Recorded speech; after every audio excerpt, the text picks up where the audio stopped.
네, 5분픽 시간입니다. 자, 오늘 주제는 최근에 박원순 서울시장이 경전철 사업의 재정사업 추진을 좀 발표를 했습니다. 바로 강북 순환선이라는 건데 제3기 도시철도망 구축 계획에 이제 조만간 발표가 될 텐데 여기에 강북 순환선을 넣겠다는 것인데요.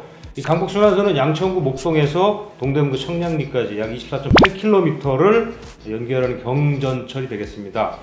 경전철 노선 어디를 제대로 좀 연결한다는 건지 자 이것부터 좀 한번 알아보도록 할까요? 자, 한 기자. 네, 지금 보시는 것이 강북 순환선의 예상 노선도인데요. 이렇게 서울 강북 지역을 동서로 연결하는 전철은 지금까지 없었지 않습니까? 그래서 특히 지하철 접근이 어려웠었던 서대문구, 성북구, 종로구 북부를 중심으로 대중교통 접근성이 좋아질 것으로 예상하고 있습니다. 목동이나 청량리뿐만 아니라 가좌, 홍제, 정릉 이런 지역에서 상당히 기대를 하고 있습니다. 예, 아무래도 뭐 전철이 놓이면 뭐 지역에서는 교통이 편리해지니까 당연히 기대를 많이 가질 것 같은데 좀 눈에 띄는 점은 강북 순환선 같은 경우는 이제 지하로 다니는 경전철이다 이렇게 얘기를 하거든요. 네, 기존 지하철을 무겁다는 뜻에서 중전철이라고 부른다면 경전철은 객차가 두세량 규모로 작습니다. 두량으로 운행할 경우에 한 번에 170명까지 탈 수 있는데 지하철 2호선 정원이 약 1600명 정도인 것과 비교하면 수송 능력이 10분의 1 정도라고 볼 수 있습니다. 그럼 이렇게 경전철을 넣는 이유가 무엇이냐 하면 바로 공사비가 적게 든다는 점인데요. 경전철은 중전철에 비해서 40% 가까이 사업비가 줄어든다고 합니다. 이번 강북 순환선의 경우 총 사업비는 2조 원 정도로 예상되고 있습니다. 뭐 지하철 없는 곳에 지하철을 놓는다 참 좋은 얘기긴 한데 돈을 조금 더 들여서 중전철을 짓는 게 낫지 않겠냐. 뭐 굳이 뭐 경전철을 왜 지으려고 하느냐 이런 얘기도 좀 있거든요. 굳이 경전철을 짓는 이유가 뭐냐 하면 이 지역에 지금까지 지하철이 왜 없었느냐 그 이유와 동일하다고 볼 수 있겠습니다. 즉 교통 수요가 많지 않다는 것인데요. 지금까지 경전철을 놓았던 곳들의 사례를 봐도 그렇습니다.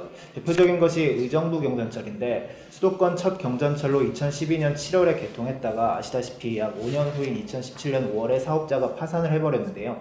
이용객 수가 착공 전 예상했던 수치보다 훨씬 모자라서 실제 수요가 적었기 때문입니다.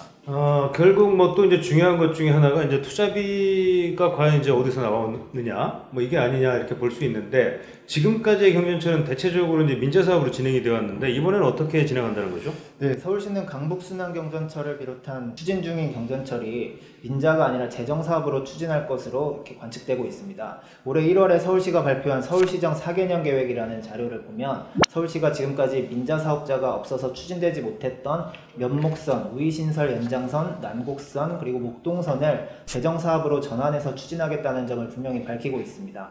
서울시에 취재를 해보니까 현재 이 사업들은 재정 사업으로 전환하는 것에 대해서 국토부와 사전 협의 중이고 3기 도시철도망 계획 발표 이후에 정식으로 승인 신청을 할 예정이라고 합니다. 이 4개 노선 중에서 면목선의 경우만 민자 적격성 평가를 통과했던 사업이고 근데 사업 제한자가 없어서 취소됐거든요. 그래서 나머지 3개 사업들과 함께 국토부 승인을 받은 후 예비 타당성 조사를 거쳐서 본격 추진하겠다 이런 구상입니다. 그 전문가들은 경전철 자체가 다른 교통수단에 비해서 가지고 있는 약점도 있고 또 그동안 사례에서 보듯이 수요가 부풀려진다든가 하는 이런 타당성 조사 방식에서도 문제가 있었기 때문에 좀 주의를 해야 한다고 말하고 있는데요.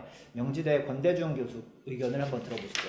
그 경전철이 실패하는 요인은 지하철처럼 이제 지하로 가거나 고가로 가기 때문에 그런 것 같습니다. 버스는 크기만 한 량 내지 2량이 가는데 지상으로 올라가고 지하로 내려가는 게 번거롭기 때문에 오히려 차라리 지상의 버스를 타는 게 빠르다고 생각해서 경전철 이용이 줄어든 겁니다. 그래서 수지가 악화되고 이게 적자를 보는 거 아닌가 하는 생각이 들어요. 외국의 트램처럼 지상으로 가는 그 노선 버스처럼 그런 경전철을 만드는 게 더 타당하다고 봐요. 만약에 사업을 추진한 이후에 준공 이후에 적자가 발생한다면 국민의 혈세가 계속적으로 투입될 수 있기 때문에 서울시가 만약에 민간 사업자가 아니고 공영 사업자 방식으로 재정 투입을 한다면 철저한 그 사업 수지 분석을 한번 해봐야 된다고 생각이 됩니다.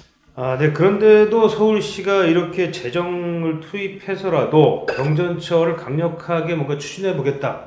뭔가 좀 배경이 있는 것 같은데.